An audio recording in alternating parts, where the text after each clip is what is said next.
Each Micronics portable flow meter has a dedicated case that contains the following: the Micronics flow meter, either one or two sets of sensors depending on the model, a set of guide rails, grease, a set of cables, chains to attach the guide rails, and a charger.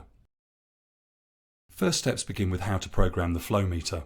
When programming the unit, you need to know the pipe outside diameter, the wall thickness, the pipe lining thickness if required, and the temperature of the application.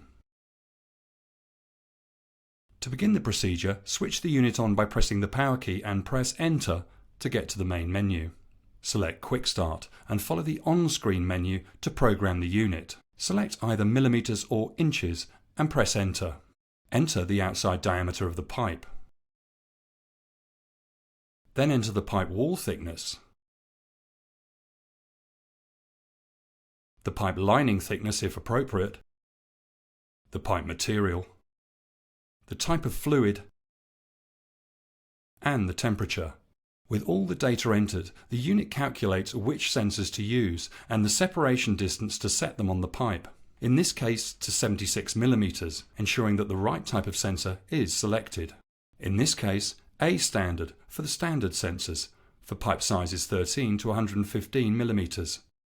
Depending on the information entered, you may need to use other sensors if available for other pipe ranges. B standard sensors are for a pipe range 50 to 2000 mm. Now we need to set up the guide rail and the ruler.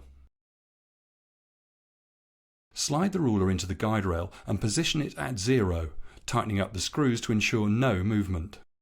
Depending on the pipe size and separation distance calculated, you may need to attach the ruler extension. Take the second guide rail and position this at the other end of the ruler at the separation distance calculated by the unit, tightening up the screws. Once you've set the ruler up, you now need to attach it to the pipe with the chains.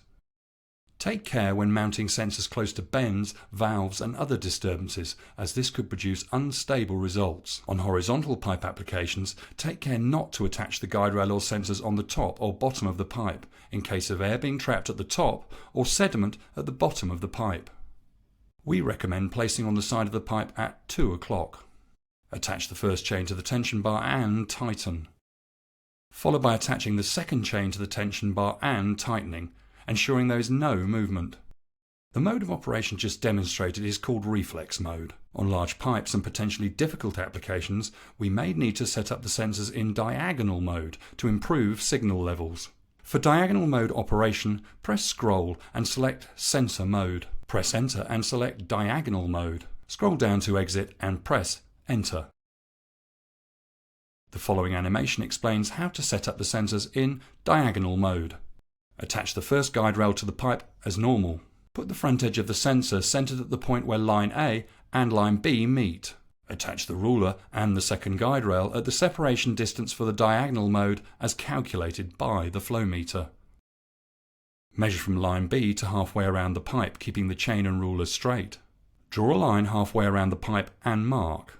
Remove the ruler, slacken the chain and slip the guide rail around so the center of the rail is central to the mark. Tighten the chain and insert the other sensor.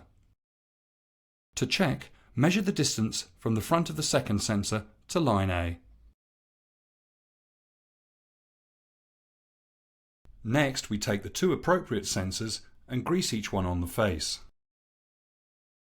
Then insert each sensor into the guide rail and fix in position by tightening the screws.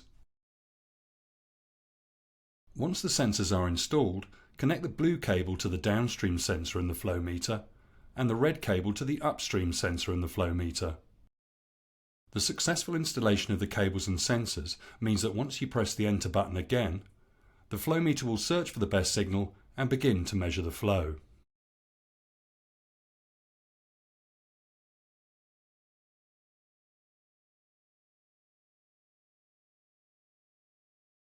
Please visit our website micronicsflowmeters.com for further information.